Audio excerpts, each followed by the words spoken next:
YouTube. Hi, it's Bree back again with another video. My last video, I'm just glad that anybody saw it, really. But I was so happy to get comments from you guys asking for requested videos. Yes, I will help. Like, this is what I do. This is what I like to do. So this one will be a quick video. One young lady asked me how I chart on my patients, and that's quick and easy to make. Actually going to New Orleans tomorrow, so I should be packing, but it'll get done.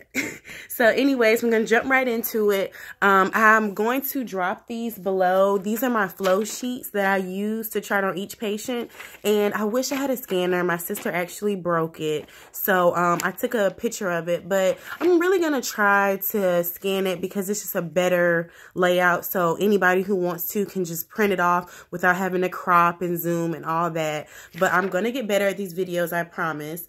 This is my first one. This is the one I actually use on my unit. It's specific to my cardiac/tele unit that I work on.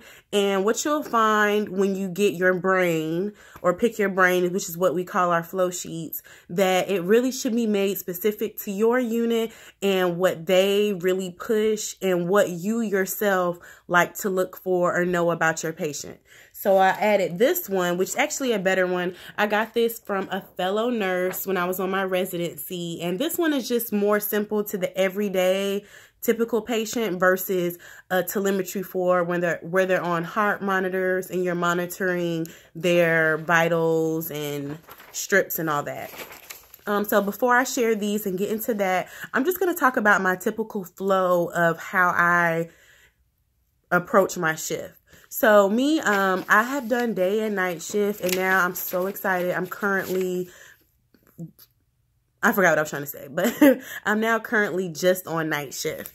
And I'll do a video about night shift and day shift if you guys want. To me, in my personal opinion, as a new nurse, night shift is so much better because you have time to, it's really just time management is key. You have more time with your patients, more time to get in the flow of things. And it's not the extraness as far as orders coming in and everybody in the hospital, doctors. You know, there are some family members, but generally, even though you won't get hospital in the sleep, like you won't get sleep in the hospital, like patients are trying to sleep. So it's just a more relaxed pace. And I mean, my floor is 4-to-1 anyways, which yay, it's awesome. But, and that's why I chose it. One of the big reasons why I chose it, because 6 patients, boy, bye. Like, no, I'm not. Anyways, so, you know, that helps me stay more calm and zen and just love on my people a lot more. So, okay, back to getting into the shift. So typically my goal, I should say, is to eventually get to work 30 minutes early. Do I do that now? No.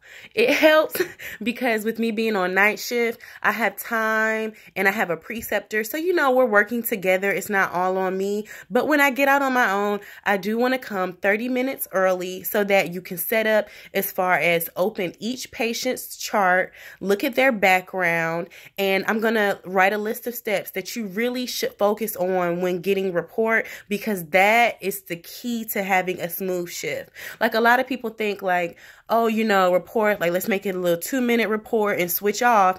And then you get your patient and you have all these questions and all these issues, and that's going to put your shift behind. It's going to put you behind and cause you to do more work that you don't have to do. So when I come in, I want to know on my patient, I want to know currently, you know, what are they here for? What has their day been like? What are their vitals? If they have things running, fluids, antibiotics, whatever, I always look at their MAR, which is the medication list, and I want to see that the IV pump and what's ordered. If it says, if the IV pump has normal saline running at 125 milliliters per hour, I'm going to open up the MAR in the patient's room with the nurse who is handing me off to make sure that that pump is running right and that there is an order for this. And if it's an antibiotic running and anything, I'm going to look at that and compare it to the MAR so I know that there is an order for it and that it is done correctly. Because for instance, say if you just go in the room, you see your patient has all these fluids and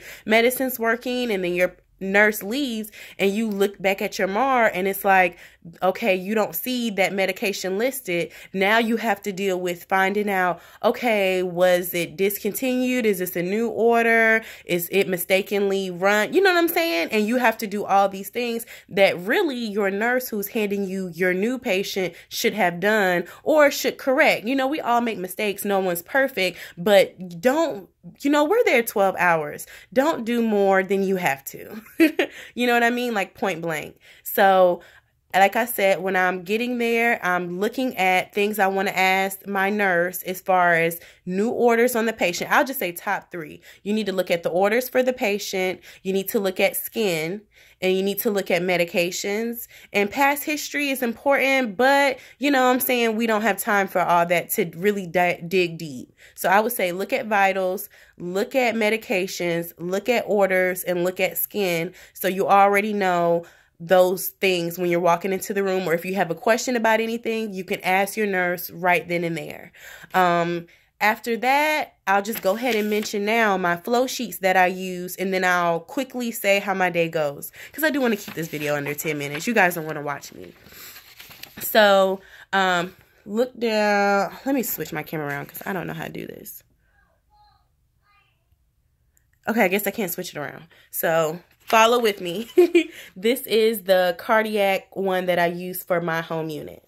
So, as you can see, I have on here patient's name. I don't know if it's focusing. Have patient's name, their admitting diagnosis, allergies, also their code status. Very, very, very important. I actually like to highlight that in red, because if anything were to go left with your patient, you need to know whether you need to get the crash cart or not. Secondly, on the second row, I have their, what does that say? Oh, date of admission, their reason for being admitted, their IV. You want to know where it's located on the body, what gauge is it, and that's something that you definitely need to look at while you're in the room with the nurse when you're handing off report, and just go ahead and flush that IV. Flush it, because if it doesn't work, you know what? She needs to discontinue it, or he, and they need to put in a new IV. Next, you guys think I'm so mean. I'm really not. But you know, I'm a big person. Like I'm very big on doing your job and doing it accurately. And so it's just, you're gonna love me, because it's gonna make your night or day just flow amazingly. Then I have their O2 status. You need to know if they're on room air or 2 liters. That is important. If they're on liters or nasal cannula, look in the orders and make sure that they're on what they need to be on when you're in the room with them. Also, my floor is a tele floor, so you have telemetry for their sinus rhythm. I need to know when I get my patient, have they been running tachy, VFib, anything, you know, normal sinus rhythm. And then I have their diet. Are they NPO? Are they heart healthy?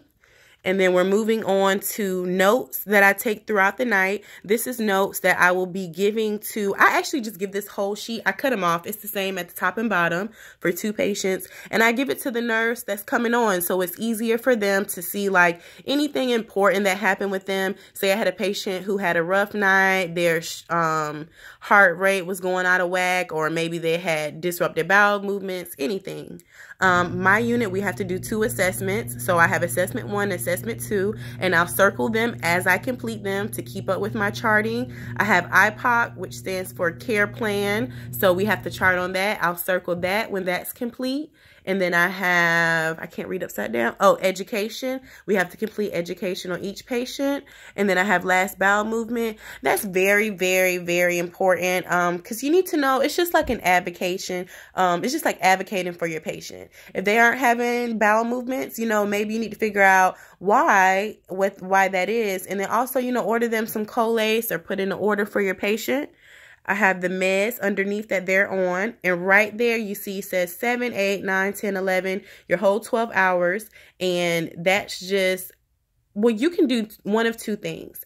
If I was on a regular floor, I would put what medications are due. I would just like, abbreviate, say if they had meds due at 7, 9, and 12 or something, I would just put the meds at that time so I can keep up with them. But I actually use them because we have to chart our patients' rhythm as well as their heart rate every hour. So I write down their heart rates, and that definitely saves me time with charting. Then I have labs on the patient history, blood sugars, and what is that? VTE. Oh, if they're on, SCD holds or any prophylactics like that to keep them healthy. So that is my cardiac flow sheet. And then I have a general med-surg flow sheet right here. I hope this is not upside down. I really just thought about that. If not, like I said, you guys, I'll list it below. But this one is a more simpler flow sheet. And it just has pretty much some of the same things: patient room number, the name of the patient, age, sex, code status, who their doctor is, allergies, the reason for their visits, IV, O2, are they alert and oriented? If so, put times what, diet, wounds, skin, orders, med times. Like, honestly, when charting, these are life, their life, because, excuse me, it helps you to keep up with your patient status. It lets you know everything right here, like everything that you could possibly think of on your patient is in your fingertips. So if things were to happen, or for doctor calls, our days aren't predictable. So you don't have to be like, when a doctor calls, oh, I have patient in room 232. They're going on with X, Y, and Z. Can you look in their chart and tell me? You know what? Pull it up and it's right here. And when you're charting, you can flow easier. So I'm sorry, guys. I want to keep this under 10 minutes. Give me 5 more minutes. 5 more minutes. So back to the flow of my day.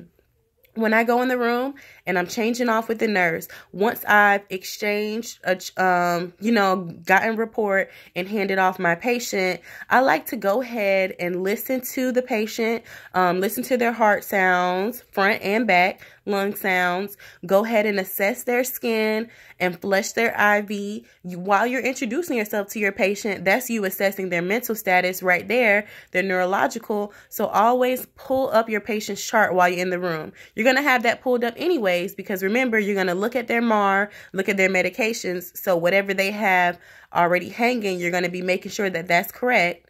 But also, it's very, very important to timestamp.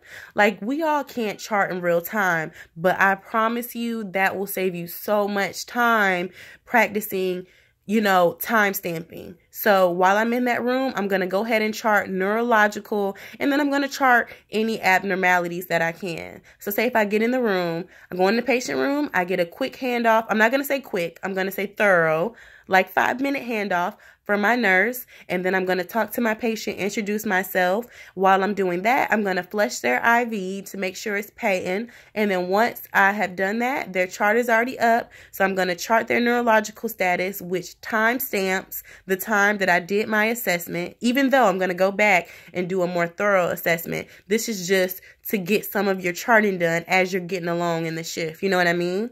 So once I do that, I'll go ahead and chart, say if they had any wounds or abnormal, I'll chart that. Because, when you're looking at your patient, you'll think like, oh, I saw a wound on their butt and it was blue or purple, eschar, whatever the medical terms are. But you don't really remember that stuff. So anything that just jumps out to you that was off, just go ahead and chart it in real time while you're in the room, and then move on to your next patient and your next patient and your next patient. So once you go through 4 to 6 patients, you've already time-stamped a lot. You've time-stamped their neurological status. You've time-stamped important things on them, all in a matter of 5 to 10 minutes. So in an hour, you already have a good, I'd say, once you get good, you'll have 1/3 of your charting done already.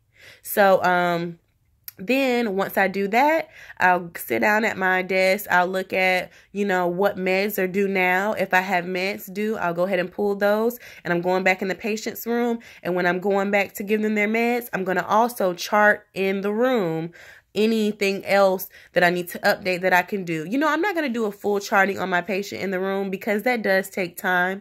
But the key the key to success is to chart in real time and chart in that room. So as I'm charting their meds, I'm going to go back and just add something else. If I listen to them when I receive my handoff, when I go back in, I may chart, you know, I'm trying to think, you know, just anything. What are the other symptoms that we chart? Okay, I might chart their bowel sounds now and then move on. And even if you don't chart all of that while you're in the room the second time, the great thing is you still have a real timestamp of when you did your assessment, because you were in that room, say 7:10, and you already charted neurologically. So you have all that in there already.